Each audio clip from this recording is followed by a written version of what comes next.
Assalamualaikum warahmatullahi wabarakatuh. Selamat sore semuanya. Bagaimana kabarnya hari ini? Semoga dalam keadaan sehat ya. Perkenalkan, saya Renaldi dengan NIM 220903501 dari Program Studi Manajemen Universitas Negeri Makassar. Kali ini saya akan menjelaskan mengenai negara hukum dan penegakan hukum. Sebelum kita masuk ke pembahasan materi, terlebih dahulu kita harus mengetahui bagaimana hakikat pendidikan kewarganegaraan.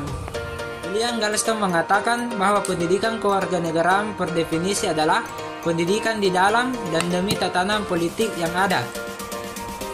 Pendidikan kewarganegaraan adalah bentuk pengembangan individu-individu agar mendukung dan memperkokoh komunitas politiknya. Sepanjang komunitas politik itu adalah hasil kesepakatan.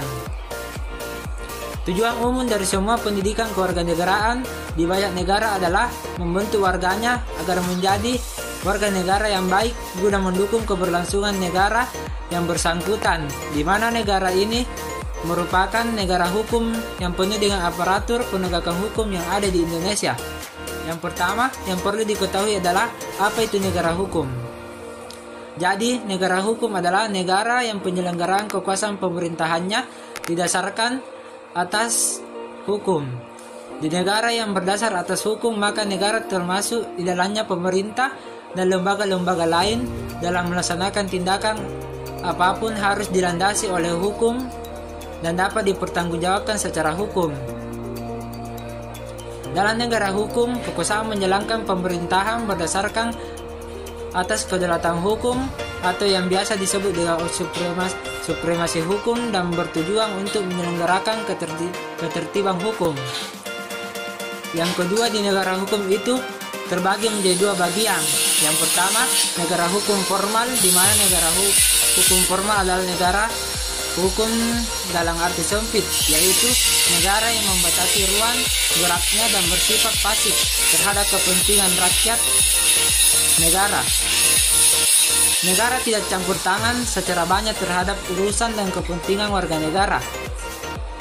Urusan ekonomi diserahkan pada warga dengan dalil laissez-faire, laissez-aller, yang berarti bila warga dibiarkan mengurus kepentingan ekonominya sendiri, maka dengan sendirinya perekonomian negara akan sehat. Dan kedua, ada negara hukum material atau negara hukum modern, merupakan negara yang mana pemerintah negara memiliki kekuasaan untuk turut campur tangan dalam urusan warga dengan dasar bahwa pemerintah ikut bertanggung jawab terhadap kesejahteraan rakyat. Negara bersifat aktif dan mandiri dalam upaya membangun kesejahteraan rakyat. Selanjutnya, yang ketiga adalah ciri-ciri dari negara hukum. Nah, negara hukum itu sendiri memiliki 5 ciri-ciri. Apa saja itu? Yang pertama, fungsi kenegaraan dijalankan oleh lembaga yang bersangkutan sesuai dengan ketetapan sebuah undang-undang dasar. Yang kedua, undang-undang dasar menjamin hak asasi manusia yang paling penting, karena tanpa jaminan hukum itu akan menjadi sarana penindasan. Jaminan hak asasi manusia memastikan bahwa pemerintah tidak dapat menyalahgunakan hukum untuk tindakan yang tidak adil dan tercela. 3. Badan-badan negara menjalankan kekuasaan masing-masing selalu dan hanya atas dasar hukum yang berlaku. 4.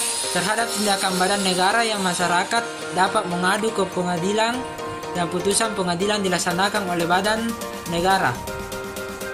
Terakhir, badan kehakiman bebas dan tidak memihak. Yang keempat adalah bagaimana makna Indonesia sebagai negara hukum. Yang pertama, keberadaan hukum yang mengikat.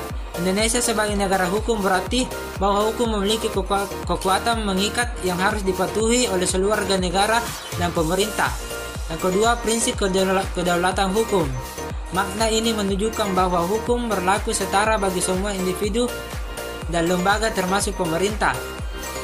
Perlindungan hak dan kebebasan. Sebagai negara hukum, Indonesia mengakui dan melindungi hak-hak manusia serta kebebasan individu yang dijamin oleh konstitusi dan perundang-undangan. Yang keempat, kepastian hukum. Indonesia sebagai negara hukum juga berarti adanya kepastian hukum. Hukum harus jelas, dapat diakses, dan diterapkan secara konsisten.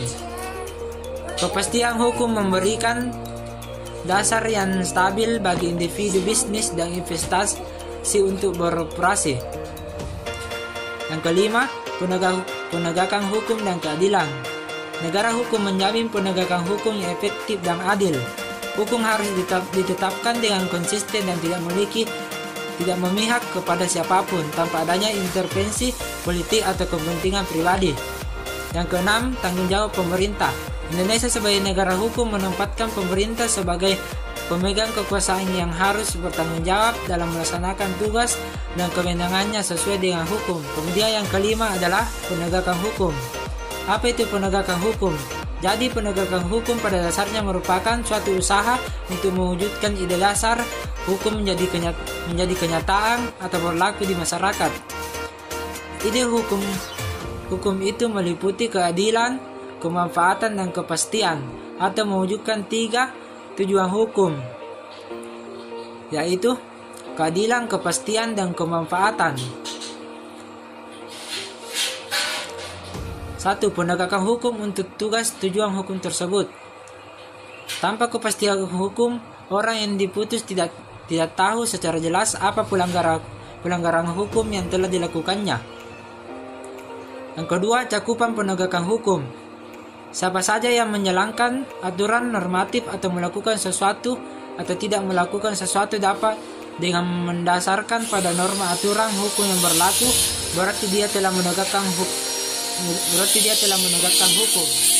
Yang ketiga, faktor-faktor yang mempengaruhi penegakan hukum, yaitu komponen substansi hukum. 2.